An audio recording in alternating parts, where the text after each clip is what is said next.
You're cutting out. Can you repeat that? Go for production. Go for production.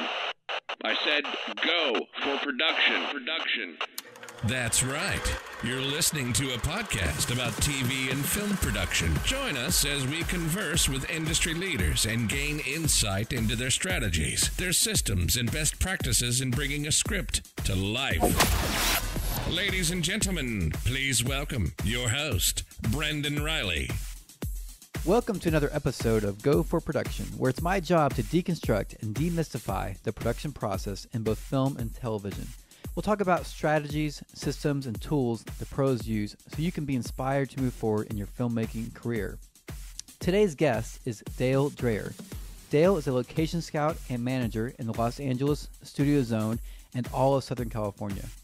His specialties include union and non-union location scouting, management, hard-to-find locations, houses, offices, buildings, schools, suburban or urban locations, streets, freeways, Americana, and all other locations you can imagine. Dale has worked on numerous movies, TV shows, and commercials. Some of them include Bright, Grace Unplugged, East Los Angeles, It's Always Sunny in Philadelphia, 24, Curb Your Enthusiasm, and countless others. Welcome to the show, Dale. Hi, thank you. So, Dale, you've been doing this for a long time. Thinking back on your life, what got you interested in filmmaking and location work? Well, what got me interested in it, I don't think I even knew there was such a thing as the location department when I first started. In a nutshell, I mean, when I was about 15 or 16, I wanted to be a dancer because that's all I could think of. And then I transitioned that thought into wanting to be an actor. And then I transitioned that thought into wanting to be a producer, and then a producer AD, and then a UPM. And that's kind of really the trajectory my career has taken. I started working freelance when I was 21, right after I got out of the Marines, and I was a PA, truck driving PA, for like 5 years. And that was a long time, a lot longer than I wanted, but I had a lot to learn. So it was good. I learned all about production. I learned my way around Los Angeles and eventually started working my way into the production office as an office PA and then a production coordinator. And that was kind of how I first got into basically the film business, is through production. Do you think that your experience working in production has helped you as a location person, manager? I think it helps a lot. Right. I just think that the elements of budgeting and scheduling that I learned when I was trying to become a big-time DGA member, which was my original goal. I wanted to be a DGA UPM first AD, and I was training myself to do that, and I had mentors that were working with me. But learning scheduling and budgeting, those two primary items, I mean, those are like core, super core skills for any department head in the Hollywood film business, I would say. So what was the transition from production to this location work? What was your first, do you remember your first big break doing that?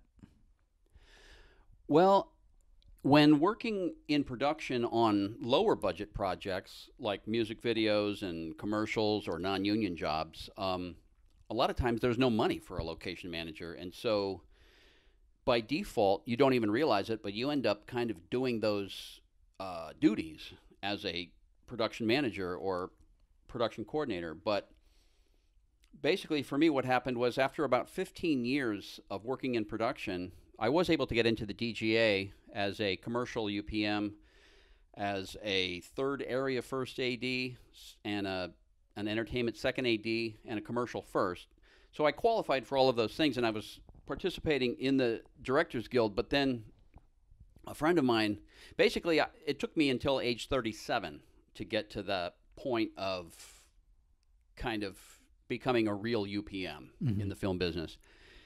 And then that's also about the time that I met my wife, and I decided I wanted to get married and have children. So at age 37, I'm like, well, gee, I'm not working enough as a DGA member to get the dental and health insurance, Right.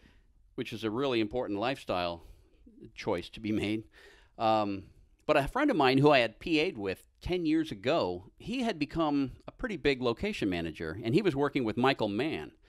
And he's like, hey, Dale, why don't you come over here and be my key assistant location manager on this Michael Mann TV show? And I really didn't want to do it at first. He kind of dragged me into it, kicking and screaming, because, you know, I liked being the center of the hub and knowing everything about everything in production. And I'm like, well, if I go into a single department, I'm going to be isolated and I'll be giving up my producer dreams and all that. But the bottom line is I figured I would try it. And basically within about 2 months, I had dental and health insurance.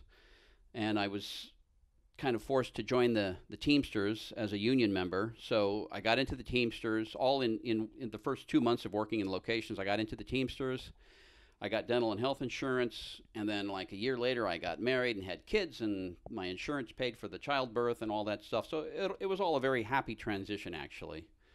I kind of miss working in production still, but I had a really good mentor in locations when I started, Eric Fierstein, who's still working on a lot of big shows with HBO and Showtime and a lot of other great producers and directors, but he was my mentor for probably about 3 or 4 years. And because of my 15 years of production experience, I kind of moved up quickly in the location ranks because of, you know, the skills that I already had. I prefer to think of it as an opportunity to be creative. Mm-hmm. I mean, ADs are creative and producers are creative, but I figured I like the creativity of locations. You can call it problem solving if you want, but I consider it the creative opportunity scouting. And then once you pick the locations, then the problem solving really starts. Right. So there's an art to your job, right, where you're trying to bring this aesthetic of this certain type of location to the director or the producer, right? You're trying to bring your creative side into the job, right? It kind of depends on the budget, you know. If sometimes a project will come to LA and they'll be like, well, we want to film on Hollywood Boulevard. We want to film somewhere near the Hollywood sign. We want to film at Muscle Beach in Right. Santa Monica. We want to do Venice Beach. And, you know, we need something that looks like an LA freeway. Right. There's not a lot of creativity involved in that. I'm just basically filling an order like a waiter at a restaurant. But like when I worked on Bright and I was in charge of helping find the location where we were going to do a major car explosion and a car flip and a fireball, that was a little more creative, I would say, you know. And that's where I get to really use my skills. Having lived and worked in LA now for 32 years, it's like I don't even realize how much I know. It's so instinctual and second nature. Do you have a certain process that you use on every show when it comes to a routine or software or logistics? Well, some location scouts and managers only work in television. Some work almost only in features. Some work almost only in commercials. I have, over the last 16 years of doing this, I've kind of worked in all of them. And it's a minor adjustment. I would say commercials are much faster, so the process has to be really sharp, and there's a lot of panic for me that goes into getting prepared to do a commercial. Features and TV are a little more enjoyable because there's a little more brain time to process. But, I mean, in a nutshell, there's research, and then there's scouting, and then there's director scouting, and then there's tech scouting, and then there's the shoot. Right. And, I mean, there's a lot that we could talk about before you even get a job. I mean, there's the whole freelance lifestyle of finding work. That's an art in itself. Right. I've been looking for a job for 32 years. And As a commercial guy, mostly I've been doing commercials lately. Right. I'm slowly going to start transitioning back into long form television and features because my kids are growing up and my children are ages 13 and 15. And now that they're kind of becoming a lot more independent, I'm ready to go back into television, which is like 60, 70, 80 hours a week. Right. I was unwilling to do that with young children at home. So commercials were a little bit better as a lifestyle, where I could pick the days that I work and I could take a week off if I had to and things like that. But the process of getting a job is like an entire conversation in itself. There's networks and there's, guilds and trade organizations and unions and there's classes and there's continued professional education. So there's that. Right. And then when you get the job, it depends on which kind of job you get. I think for now I should probably just talk about commercials because it's a little more fresh on my mind. Mm-hmm. The first thing I do when somebody calls me up and says, "Hey, Dale, can you work tomorrow?" I'll be like, "Yes, I can."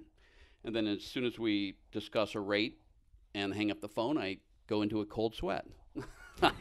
I have an anxiety attack and I have a performance anxiety cold sweats. But it sounds weird, but it's because I care, because I'm so anxious to do a good job. Mm-hmm. And but the funny thing is, immediately once I start doing my job, I just go into the zone, and it's like, oh, I've done this before. So that's what I hate about not working for like a week or two. I get a little bit rusty in my mind. But so the best thing to do is once you start working, just keep working. But I have a whole rate card that I use to negotiate. If the job is union, it's pretty simple. I just usually work for union rates, and there's some room for negotiation depending upon how busy the town might be. If the town is very busy, we can usually get more money. Commercials pay a significantly higher day rate than features and TV for the manager and scout. Mm-hmm. But you might only work 4 days in a week or 3 days in a week. And the delivery expectations can be pretty high. So let me pause you there. So let's take a commercial. How much prep time would you have to source locations for your average commercial? Sometimes 0. I'll get a call at 10:30 a.m. Mm-hmm. on a day like today, and they'll be like, "Can you work today? We just got the job awarded, and we need to show the agency something tomorrow morning." And I'll be like, "Yeah, I can do a file pull today, and then tomorrow we'll go out and start, scouting real locations with a camera." And so, but that's because of the digital age now. I mean, there's an expectation that I can deliver at least, maybe 10 locations per category in a day using files that I have from recent jobs that I've scouted. So there's a whole new thing called file pulling, and some scouts are really, really good at it, and I'm one of those people. And then there's, anyways, but that's all part of also having friends. Like, I might have a friend who just scouted something, and I'll ask him if I could use those pictures, and I give them my picture. So we share photographs in the network community of location people. God, what was the question again? Well, I'm just saying in the commercial aspect, you might not have any prep time, but would you in another situation have a couple of days to find a location or? Well, prep times have gotten tighter and tighter because of the digital expectation, I would say. It's nice to have it's going to be a 12-hour day almost no matter what. Mm-hmm. Almost no matter what you do, unless they call you midday and need results today. But the prep time is totally different on every job, I would say. If they say that, today's Wednesday and we need a location that we can film on Monday, it'll be like, well, I hope you have a film permit in the works already because we're going to just have to add to it. Right. So there's other elements. There's the whole permitting thing. And if they're not going to be filming for a month, that's awesome because then I can really start showing them some new stuff, When it comes to the permitting side, is that something that you use a service or do you do it yourself or have one of your assistants handle it? The permitting process has also kind of gotten mechanized because of the short prep time that they're giving us nowadays. There are still some old school location managers who pull all of their own permits, but it's gotten more and more complicated with all the different jurisdictions. It depends on how many cities you're like. If you're going to be filming in 3 different cities, like let's say Long Beach, LA, and I don't know, something in Ventura County. Right. There's 3 different jurisdictions. I don't have time to find locations and be on the phone all day, dealing with the permit details. So we do have services that we use. I use a company called PPS. They're one of the best in the business. And a lot of TV shows and big jobs use PPS. But there's other services too, like Film Permits Unlimited, and I think Dave Stanley. And there's a couple of services that each has their own little niche. And I pretty much have to use a location permit service. Mm-hmm. They facilitate the payments to like the fire departments and business licenses. I mean, if I had a full-time assistant to handle just that, and sometimes TV shows do, you might have an office coordinator on a TV show in addition to your 3 scouts and your 2 key assistants. It depends on how big your team is. Right. But as a location manager in commercials, I'm pretty much a lone ranger. And I know some cities and states aren't as developed in the film and TV world. So like New Orleans doesn't have a service per se, so you have to almost have a location coordinator handle those type of things. Whereas LA, I'm pretty sure Atlanta has a service, I would think. Going back to the commercial aspect, you're doing the file pulls. You're going to take pictures. You're going to find this missing location. Is there anything particular that you like to do when you're hunting for a specific location, that you have a trick that you would be willing to share that won't spoil your secrets? Yeah, I've got a trick I could share. And it's, some people would think of it as cheating, but I don't really use it that way. Like I said, in commercials, the prep time is very short. The expectation is high. And, I might be one of the best scouts in LA, but I may not have scouted, let's say dark alleys, Right. for a couple of months. So I'm a little rusty on dark alleys, even though I've just done rooftops and freeways or something. So I'll send out an email. Basically, in regards to photograph, there's about 35 to 40 location services in LA, not permit services, but location libraries, photographic libraries. Mm-hmm. And I've got about 240 email addresses for all of those services, and I can send out an email to about 240 location libraries or service people in one click and tell them what I'm looking for. And sometimes they send me too much stuff and I get buried with too many options to dig through. But other times I end up with lots of great ideas as well. And I'm turning over many more rocks than anybody else would have ever done. Some scouts only rely upon their own memory. My memory doesn't really work that well a lot of times, so I use my systems. I've got almost 1 million photographs on my computer, about 980,000 JPEGs from 15 years of digital scouting. I use Lightroom to sift through them, and I've got about 27 different categories of, like, major categories of locations. Now, do you store them on the cloud, or are they on your computer physically, or? Well, I have a 3 terabyte Mac. What do you call that? A Mac? Not a Mac iBook. It's just an iMac. Right. It's an iMac. I have a 27-inch iMac. It's a 3 terabyte combo flash or whatever the heck. And so I have a laptop as well. The laptop is only 1 terabyte. So on my laptop, I keep all of my files since the beginning of day one that I had a computer. 21 years of computer files are on my laptop and my desktop, and those are synchronized using Dropbox, every single file, personal and work-related. My photographs are so big and bulky that I can only keep my photographs on the desktop at home. Right.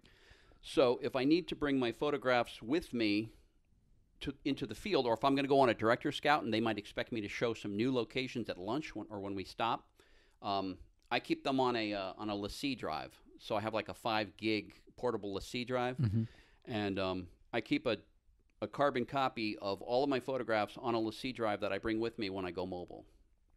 So I don't keep anything. I don't keep my photographs in the cloud, which in this case I guess would be Dropbox. Yeah, because it takes up all your computer space. Well, I couldn't put my photographs on my, all of my JPEGs for scouting come to about, I think, 1.5 terabytes. So they physically won't fit on my laptop. So I have to keep them on a separate external drive. Have you developed any type of folder structure for these photos, or is it? I do. There was an original folder structure that I had borrowed. Over the years, I've taken a lot of classes from a lot of great people. And I don't know where I have it here, but I have a folder structure with about 26 major categories, like I had mentioned. And where the heck is it? Anyways, I do have a folder structure that I would share. I would share it with my colleagues as well if they want, because I think it's pretty logical. And then I've also got a master Excel document with like every possible location name, and because sometimes I forget where I file stuff because there's just so many. But anyways, the location categories would be something like agricultural, residential, bars and nightclubs, buildings and offices, churches and religious. Those are the major categories. Military, medical, hotels, motels, parks, restaurants, schools. But under schools, I might have like 8 subcategories. So schools is a major category, but under that I've got colleges, universities, trade schools, pre-K through 6, junior high, high school, so there's a lot of subcategories. There's a lot. There's probably a couple hundred subcategories. Streets is like a major category. And under streets, I've got freeways, tunnels, bridges, roads, alleys, dirt roads, and then I've got studios. As a location scout, I don't really scout for studios very much. Usually production finds their own stages, but I am responsible for standing sets, like apartments on... there used to be like DC stages in LA. That's been famous for quite a few decades, but they're getting kind of old. And so there's always new standing sets that are popping up. And if I find a new standing set that might be like an apartment set or a jail set, I don't file that under apartments or jails. I keep it under studios because it's a completely controllable environment. And then transpo. I have a category called transportation, which is kind of a weird word, but it basically means planes, trains, and automobiles. Right. Airports, subways, public transportation, MTA, metro, buses, freeways. So there's 29 different major categories, and that's how I organize my photographs. Now it's also how I keyword my data, because that's a whole. There's basically. There's information, and then there's photographs. And there's a lot of photographs I don't have the information on. I know where it is, but I may not have fresh contact information for it. And then I've got a database in FileMaker Pro with 9,000 locations. I don't have photographs on all of those properties, but I do have it keyworded, and I have descriptions that are typed in so that if I'm searching for, a Victorian farmhouse, I can probably find it in my informational FileMaker Pro database, and then I might have some of the photographs, or I might have to go and ask my colleagues or some of the services if they have photographs of it. Now, this FileMaker Pro database that you have, did you steal a template, or you craft it yourself, or? Well, way back in the early internet days, the California Film Commission they're like one of the first people to start a usable library of locations. And they actually used to, like, I don't know if it was once a year or every couple of years, they would send out a binder, like a 2-inch binder to all of the location people in LA and who knows where else, with all of the viable locations that are film friendly in LA. And eventually they put that database online as a kind of a FileMaker Pro web-enabled database. And I think they called it CalODA, which is California On Location Database. And I was able to get a copy of that from a colleague, and it was in FileMaker Pro. And so I just kind of embraced it and ran with it. So I use FileMaker Pro as a database source. But the thing about FileMaker Pro is that it doesn't interact well with email or iPhones and iOS. Mm-hmm. So I'm actually using a new database called Daylight by Market Circle. It's a Canadian company, and I'm trying to share that with as many location people as possible because it's a phenomenal database. A friend of mine who's just got into locations, he's actually taken my FileMaker Pro database with 9,000 records, and he's imported it into Daylight. Oh, wow. And so it's all on his iPhone. And so, we're always trying to update our software. And I would say there is no perfect database.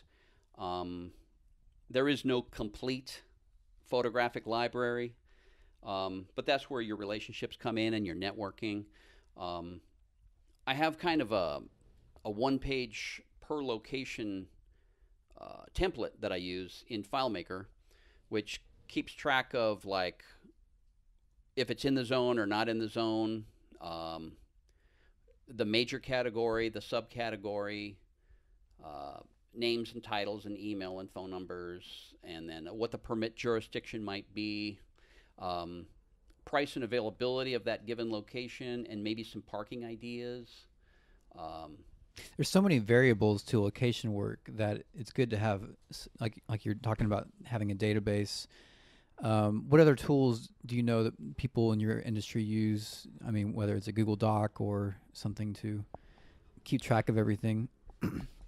Yeah, I just started using Google Docs myself, especially if you're on a team.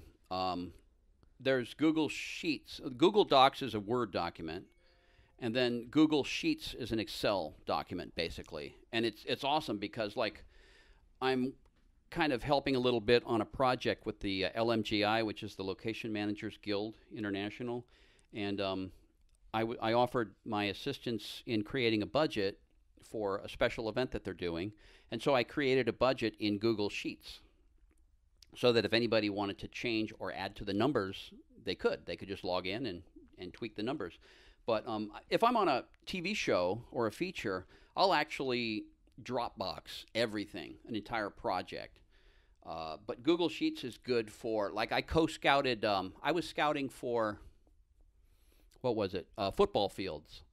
And me and another scout were both at the same time for like 2 or 3 days scouting for football fields. So we had to divvy up the duties, Mm-hmm. So I kind of handled all of the football fields in the South Bay and down off the 105, 605, 710 corridors. And he kind of handled all the football fields and schools with fields up in the Valley and the Hollywood area. And so we had to keep track of that, So we used Google Sheets.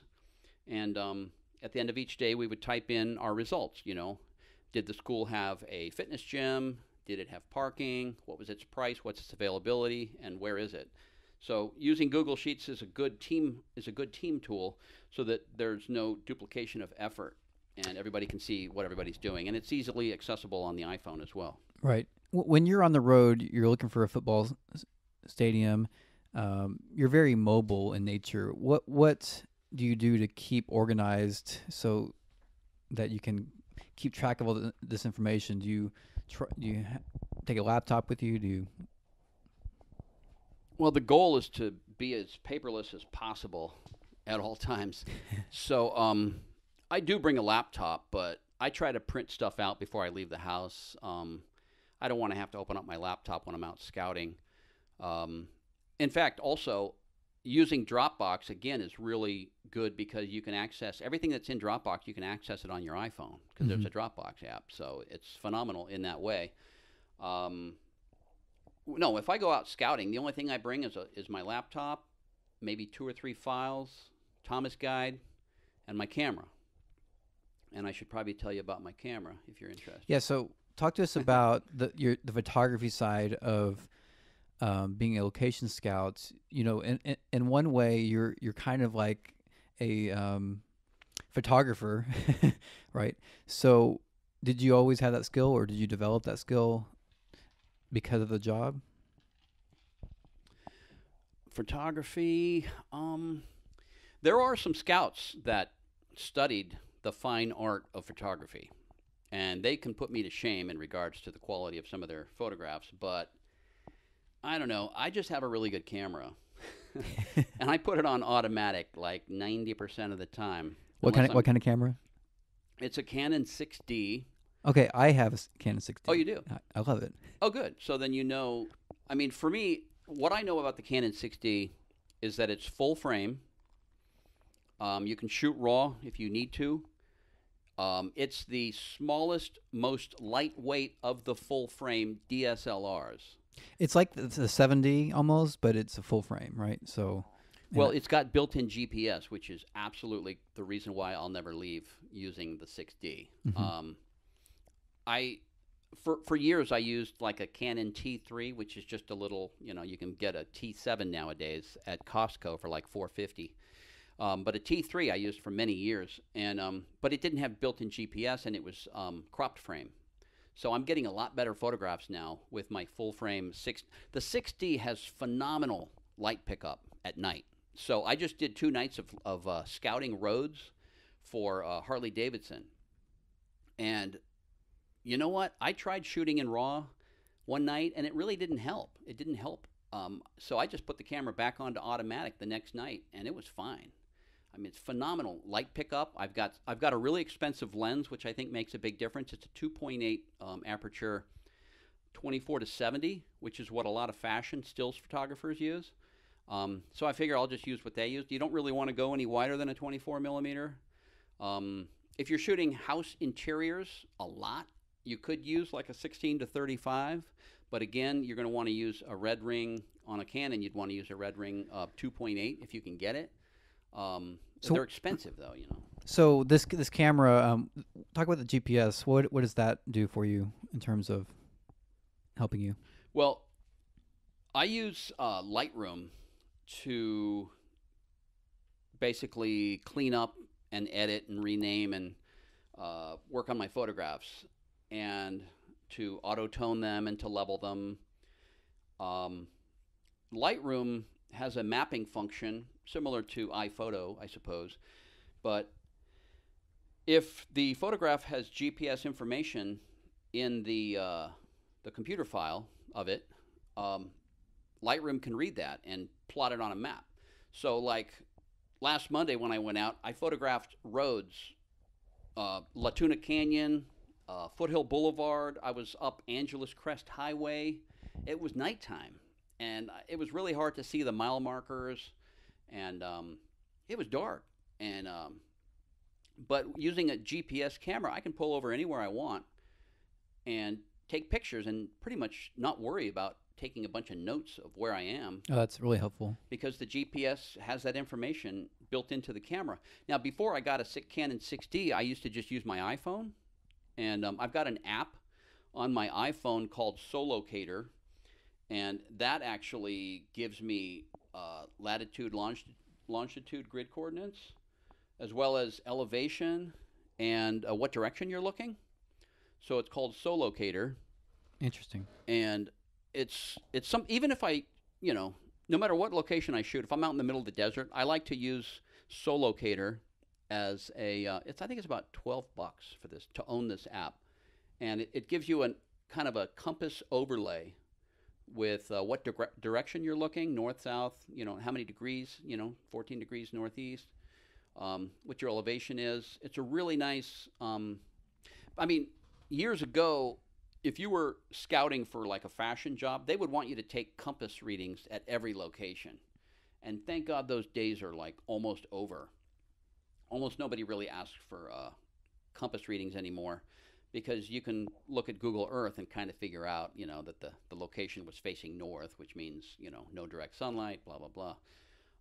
But SoLocator is a really good app. A friend of mine, Location Buddy, told me about it, and JP, thank you, JP. So I always throw a SoLocator shot in with my pictures. So when you're taking these pictures, is there a rough number that you're trying to get for each location, or is it just however many you feel you need? Well, I might be scouting for a cereal commercial, and so they want me to take a lot of pictures in the living room, dining room, kitchen area. But, while I'm there, I'm not going to ignore the beautiful pool in the backyard or the amazing master bedroom with the incredible walk-in shower with the ocean view. I mean, who can ignore that when you're walking through a $26 million Malibu mansion? So I go ahead and photograph as much of the house as I can, time-wise, and but I only present the photographs that are relevant to the project I'm scouting. But I would say on average, for me, if I go out and I scout 7 or 8 houses, for example, in a day, I might come home with about 700, 800 photographs. Oh, wow. And that could take me 2.5 hours or so of processing and dividing and organizing and exporting and resizing and leveling and auto-toning. So it's important that you know your own workflow so that you can make sure that the client isn't, getting pissed off at 8 p.m. when they thought the pictures would be done. So that's part of the scouting process, I would say, as well, is knowing, like, when do they need these pictures. If they don't need them until 6 a.m. the next morning, you can take a little extra time and make the pictures look pretty. But I would say if I'm photographing a house, I'm going to end up with probably about 60 to 80 photographs. That's kind of a general average. If I photograph a house, it's going to end up with about 60 to 80 decent, good quality photographs. And do you show all of those to the client or just a portion of those? It depends on the project. That's the thing. It's like if you're scouting for television, you might show a house where they only wanted to photograph the front yard and maybe the interior living room. But when the production designer looks at the backyard of the house, he'll be like, well, schedule-wise, we've got a problem. We've got a quagmire, a problem to solve. Why don't we shoot the garage in that house? It had like a man cave garage in it. Let's use that for the wood shop scene that we were going to do elsewhere. So in television or in features, one property might get multitasked for different looks. Commercials are very, very specific. I mean, you might go to I've shot, like water filter commercials, and all we shot was the kitchen sink. That's it. And, the location was like $8,000 a day. And, we still had, 8 trucks and 55 cars, but all we shot was water going through a water filter all day long on the kitchen counter, That's really funny. But, and then do you ever do any video, or is it just stills? Music videos. No, not music videos. I'm saying, do you ever take video Oh. for your scouting purposes? That's a really good question. That's kind of a developing world. Personally, I have been starting to sell myself as a drone scout and a GoPro scout. Not to be cooler or better or to do anything manipulative, but because I'm getting requests for it sometimes, and you can get a GoPro for like $500. You can get one for $400 on Craigslist. A good GoPro. You can get a good drone that shoots good quality video on Craigslist for $600. So I am actually shooting video in GoPro and in drone mode now as well. I never ever shoot video with my Canon 6D. I simply don't know how and don't need to. But I would use a GoPro if I was scouting bridges, freeways, or tunnels, because those are places where you're literally risking your life to get out of your car, or there's nowhere to pull over. And I used to do that the hard way, which is I would just literally, like if I was on a freeway interchange, I would stop in the middle of the lane, get out of my car, take a shot, jump back in, and haul buns. I mean, dangerous, really dangerous stuff. Tunnels, bridges, freeway interchanges, you know, or high-speed roads. You can just put a GoPro on the hood of your car now, and you can activate the pause, record, and stop functions from your iPhone inside the car. So GoPro scouting is pretty cool, and it's not that hard. And, you know, I've got a good website that can handle, you know, clips of video. Not a lot of requests coming in for video scouting yet, but, I mean, I have actually spent probably about 8 days this year so far doing drone scouting. And the first couple of times I went out drone scouting, I had a friend of mine who is a drone expert come with me, and I gave him half my rate, just to be completely honest. I'm like, dude, I'm going to give you half my rate. We're going to hang out for a couple of days, and you're going to teach me how to drone scout, and you're going to get half my paycheck, and we'll become great buddies at the end of it all. So they paid me, but I had to give him half of my paycheck, and I learned a lot. What was the purpose of drone scouting? Oh, boy. Well, the first drone scouting job I got was actually, it was a European company that was doing an anti-oil campaign. And so they wanted us to go into the oil fields of Bakersfield and Taft and show these epic shots of like the Chevron oil fields, which we would have never, ever gotten permission to do because it was an anti-oil campaign. Mm-hmm. So basically it was covert. So there's covert scouting with the drones. That was a 5-day gig, 5 days of drone scouting for all this covert stuff for this European company. That was interesting. But then the last job I did? Oh, I just did a commercial for what's it called? WeWork. There's a company called WeWork, which is like Regis. It's an office rental, temporary office rental company, WeWork.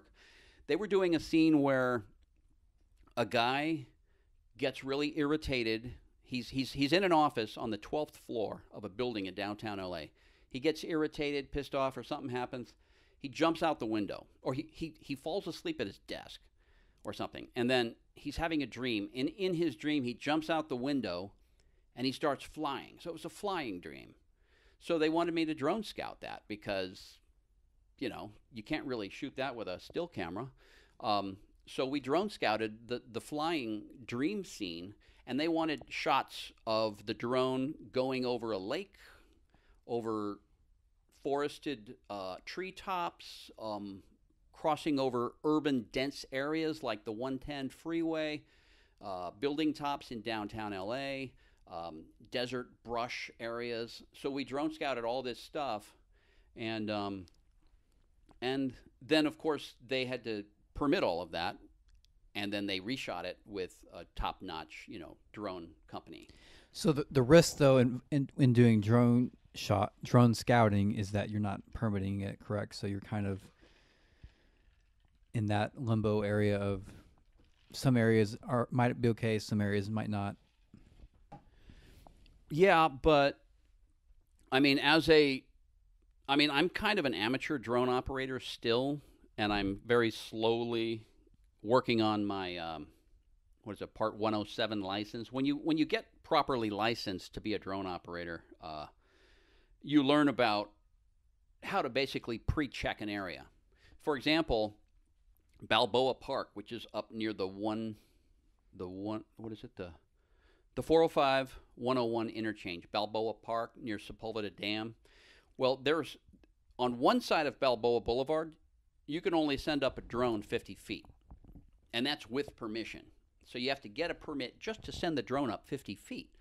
But on the west side of Balboa Boulevard, you can send up your drone 200 feet. So there's an app.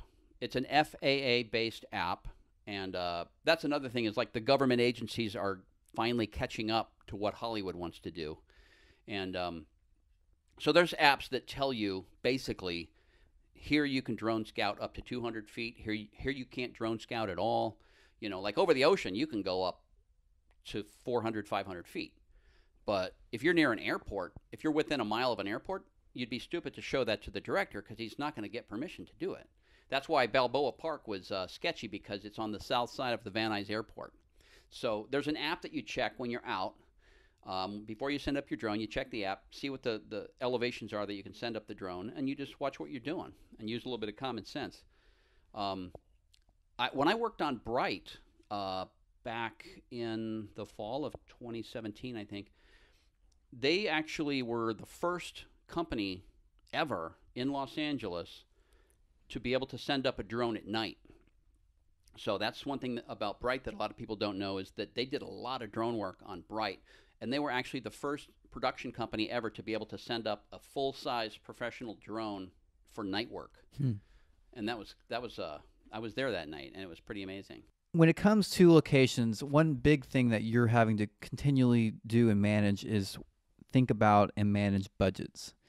In terms of trying to figure out how to segment off different line items for each budget, is there a template that you use? Do you use a system? What do you do to continually create these budgets? Well, regarding budgeting, I mean, I have to say that's one of my strengths because, like I said, I came from production, and I used to do budgets in Movie Magic. Right. I mean, I know about globals and P&W and FICA, Fooey Sooey, all that crazy stuff. So I have a real strong knowledge of budgeting from my early days. In location, I find location budgeting to be very simple and very easy, especially if they have money. Right. But there's a difference between budgeting and negotiating, of course. But I use I'm really good at Excel, but I use FileMaker Pro for budgeting, and it's kind of an old school method because you don't really think of FileMaker Pro as a mathematical tool, but it is. It's phenomenal. And I did a budget for there's a Fox feature that hasn't come out yet. It's called Stuber.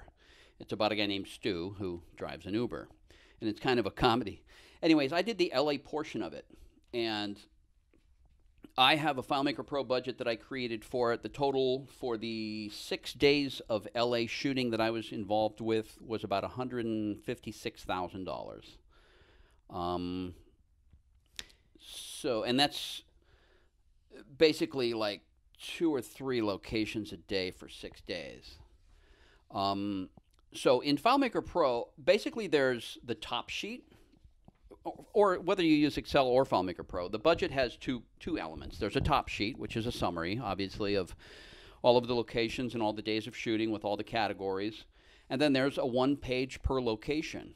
And that's why I like FileMaker Pro so much, is because, like, if you're on a really complicated project and they're still moving the schedule, they're still moving strip boards, suddenly day 17 becomes day 14, and suddenly day 3 becomes day 15. Using FileMaker Pro, it's really, really easy to shift. I like my budget to be in schedule order, and the main reason for that is so that I can not double budget things like permits, fire, police. So I like my schedule. A really good budget is going to be in schedule order, strangely. And what benefit would that be versus using Movie Magic in terms of your workflow? Movie Magic would be great. Yeah. I should be using Movie Magic. In fact, I have a friend, he and I are, one of these days, we're going to sit down together and we're going to learn guerrilla budgeting. I've talked with some veteran location managers who've done TV and for years, and I've convinced them as well that Movie Magic is probably the best budgeting program you could use, and it's perfect for locations, but it's too expensive. And so actually I strongly believe that Guerrilla Budgeting Suite would be the way to go, and especially Guerrilla Scheduling and Budgeting, because if you're working on a feature or a TV show and you're able to get a copy of the script and you can import it into Guerrilla, and boom, you've got your breakdown already roughed out for you. So if you're working on big stuff, with a lot of script pages and script changes, I would try Movie Magic or Guerrilla. But on a commercial or something simple, FileMaker Pro is simple. I just took a budgeting class like 2 weeks ago at the Teamsters Union Hall, and they're using Excel. for television episodic, and it's pretty simple. But I've got the same thing going on in FileMaker Pro. For me, the most important thing is a 1 page per location. My 1 page budget divides a location into probably about 12 different categories. You want to know what they are? Sure. So the first category is location fees, prep, shoot, and strike. And then you've got set labor, which would be site reps, maybe on-set layout board, special people who get assigned to you.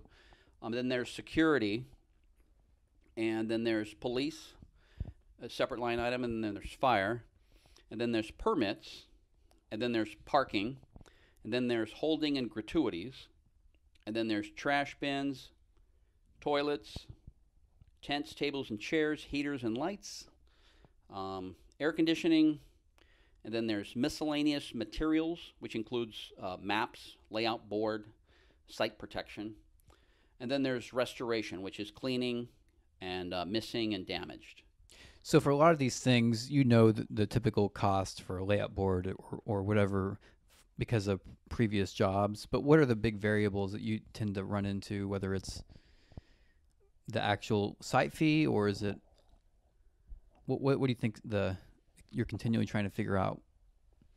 Right now, my biggest frustration when somebody wants me to help them do a budget for their location, for me the biggest challenge is like police and fire, because those are the biggest. That might sound crazy, but police and fire are the most challenging things to budget for because of I don't know how many people are going to be on set.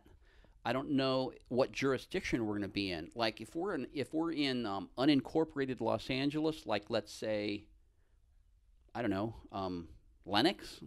Nobody knows where that is, but technically that's L.A. County, but it's not L.A. City. If you're in Lenox, for example, which is a small little piece of the South Bay, you're going to end up with a retired fire safety advisor.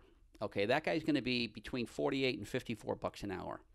But if you're actually filming 2 miles north of there and you end up in the city of Los Angeles, they might force you to have an active duty FSO, which they just raised the rates to about $108 per hour.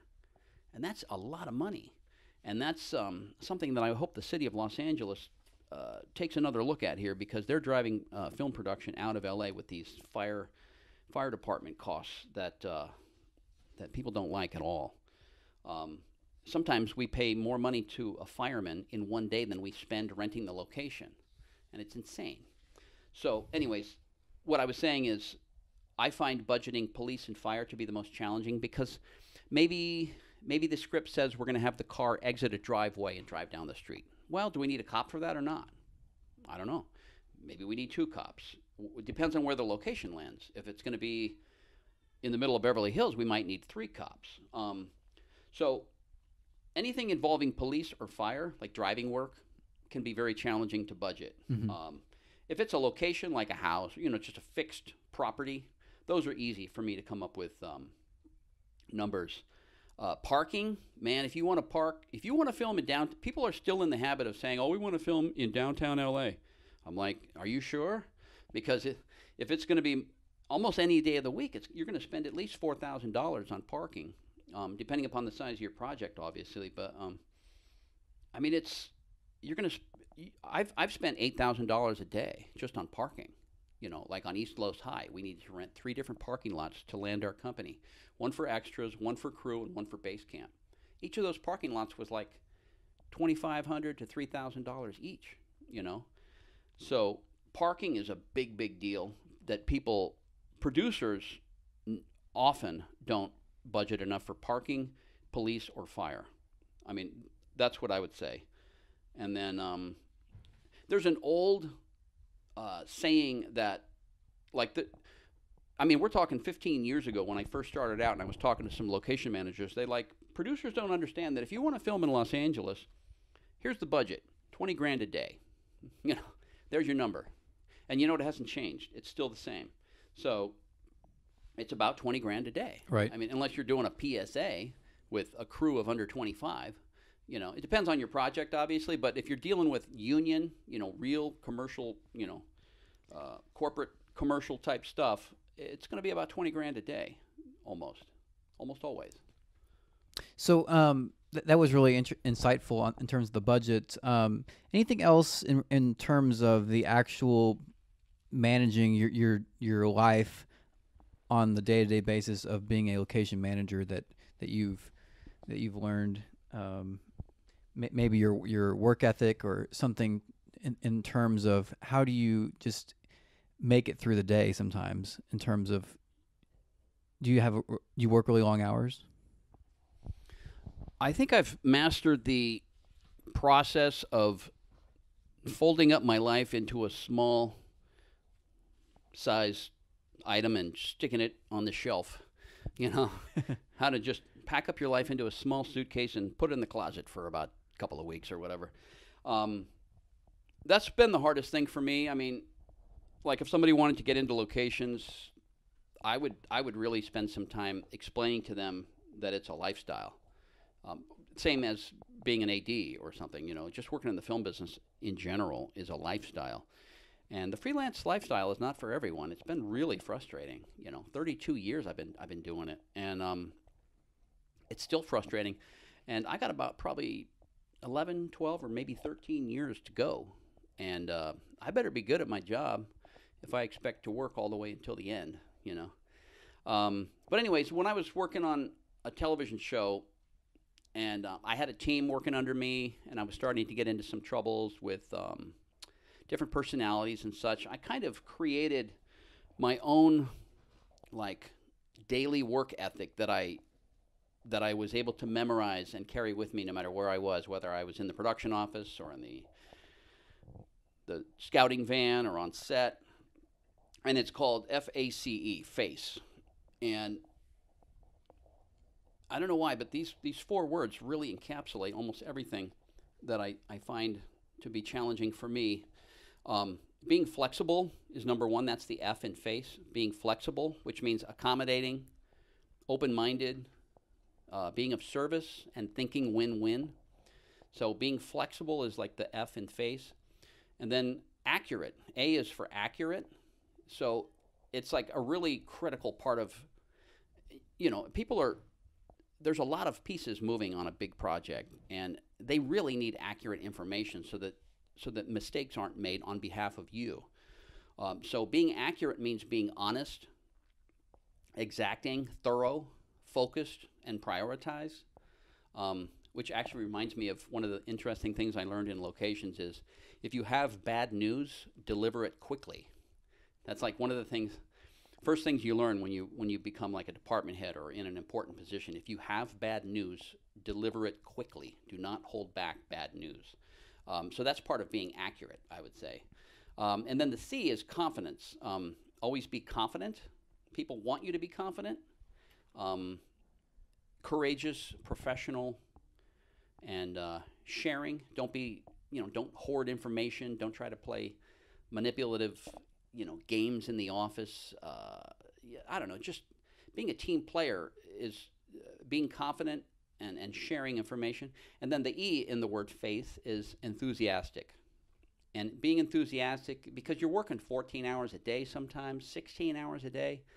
Nobody wants Debbie Downer on their set, Right. Wah, wah. So being enthusiastic is important. Cheerful, friendly, respectful. No matter how tired you get, try to be thankful and friendly, and try not to drag anybody else down. And, if you're having a bad day, go make a private phone call. Keep it to yourself as best as you can. So that's my little daily work ethic shorthand that I created for myself called FACE. Flexible, accurate, confident, and enthusiastic. It reminds me of just this idea of having a good attitude, because there's so many people you work with that you're like, I want to work with that person again because they had a great attitude and they had those characteristics that you embody. When you're talking about these things, these traits, you mentioned being a freelancer. What are some challenges that you've had to endure being a freelancer that you've overcome, whether it's, you know, trying to find the next job? What are you trying to do to become the best that you can be? I think for me, my biggest challenge was never skill or being willing to work hard or having, you know, the desire to have a good work ethic. I was raised with a work ethic that was very strong.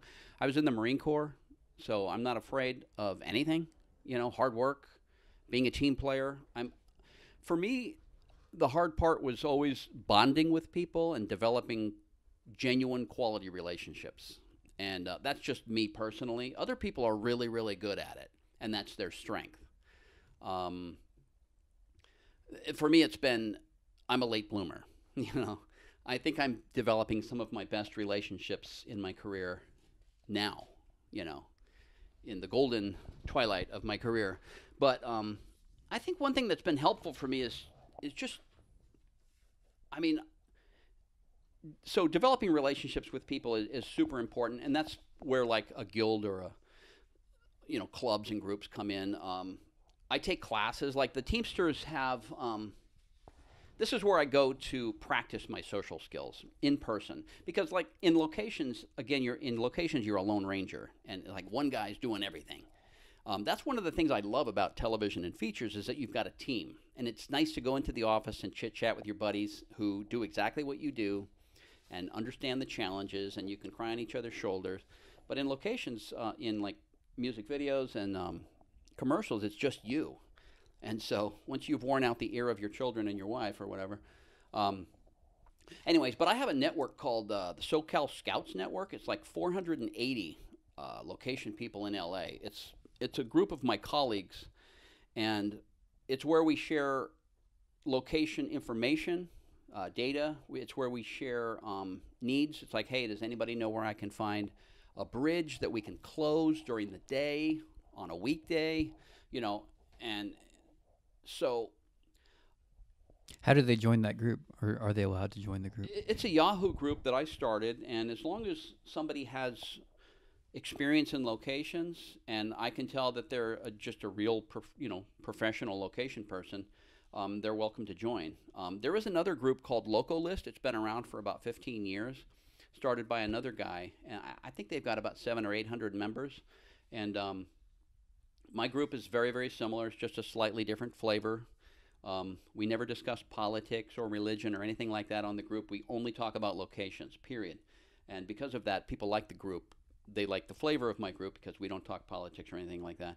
But it's a Yahoo group, and somebody just has to send me an email. And if I clearly realize that they're a location person, I'll let them join the group. So we got 480 people on that group. It's called SoCal Scouts, and it's a really valuable tool.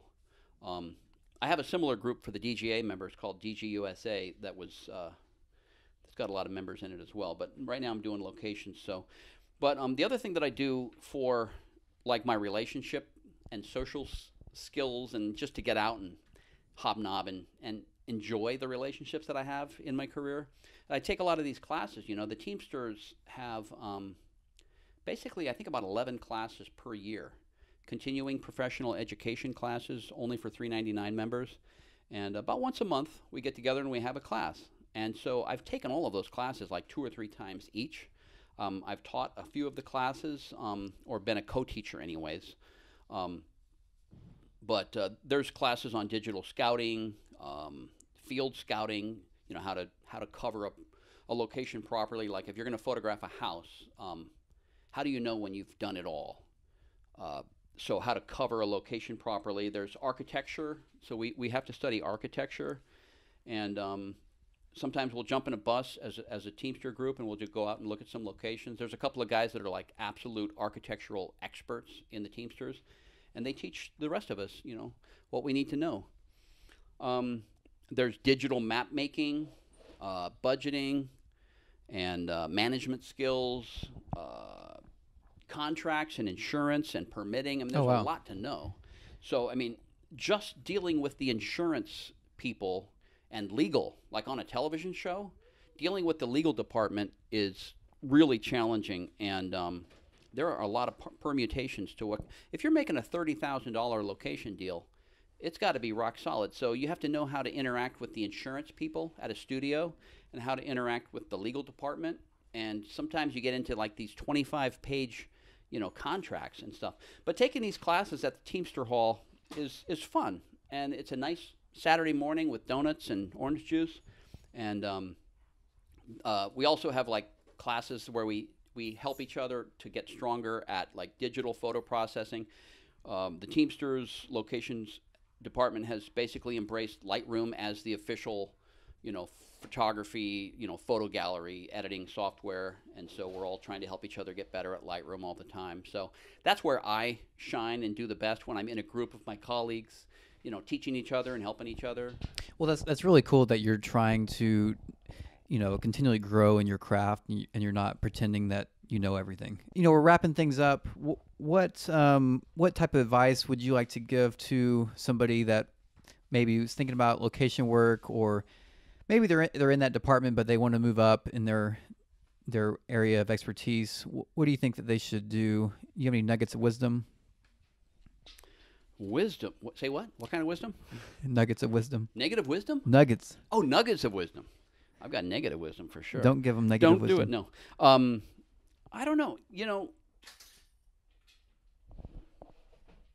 I would say, like right now, for example, there's a guy that has been hiring me for a couple of years. He's a producer, and he wants to get into locations. I've helped a lot of people get into the locations department. I've helped at least 3 people get into the Teamsters, which is like a catch-22 challenge for anybody in Hollywood. To get into a union can be challenging. But this guy's a producer. He's been doing it for years. He's excellent at what he does, but he's tired of it. He's like, you know what? I'm tired of this. I want to do something a little more creative, and I want to be out there on the road with a camera. I want to do locations. I'm like, all right, bro, I'll show you how to do it. And so he's actually coming over tomorrow, and we're going to go have lunch, and I'm going to show him my website, my camera. I'm going to show him all my tools.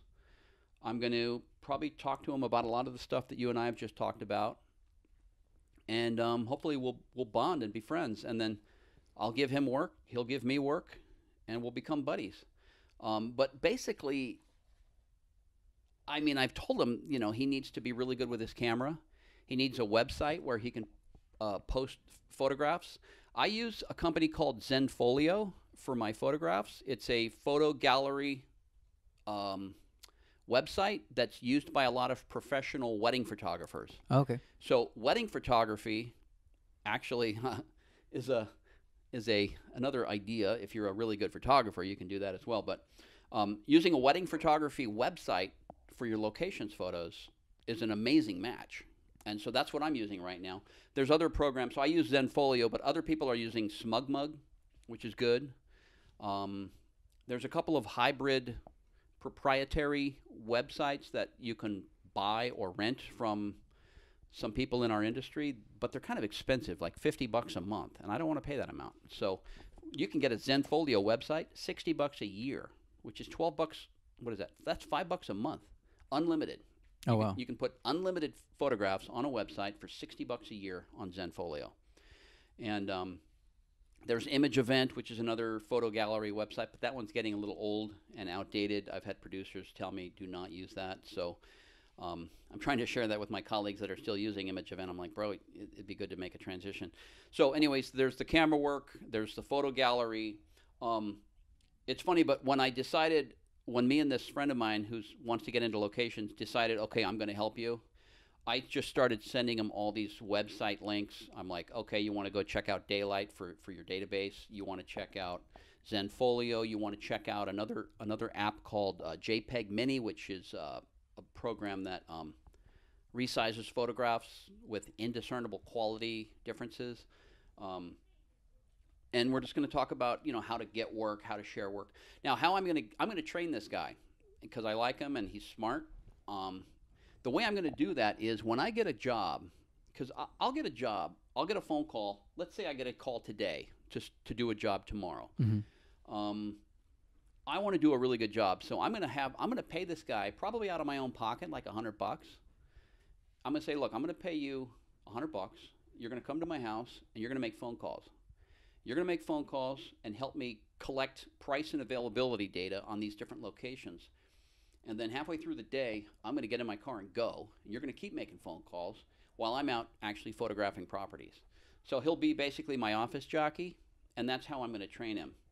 And then once I see that he gets good at that, I'll take him on a couple of scouting runs and let him take pictures, and then we'll compare pictures, So it'll just be a basic good old-fashioned apprenticeship, Very cool. And I'm willing to do that with certain people, but, we have to get along because they're going to be working in my house with my wife and kids walking around and stuff.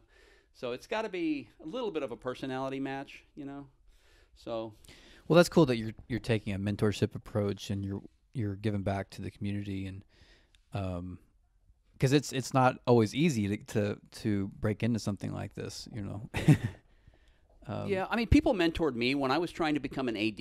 Right. Have you heard of Bob Coster? No. There's a guy in the DGA. I think he has passed, but he wrote the original book on budgeting. Oh well. He wrote the first, like, how to make a movie budget using movie magic, and his name was Bob Coster. He was an old guy, almost done with his career, and he said, "Yeah, come over to my house and I'll show you how to do it." So I had people mentor me when I was trying to get into the DGA, and I really appreciated it. Mm-hmm. There was no money exchange. It was just they were just trying to share their wisdom, and I'm one of those people. I enjoy doing that, and my wife kind of gets mad at me for it sometimes. She's like, "Why are you teaching them how to do your job?"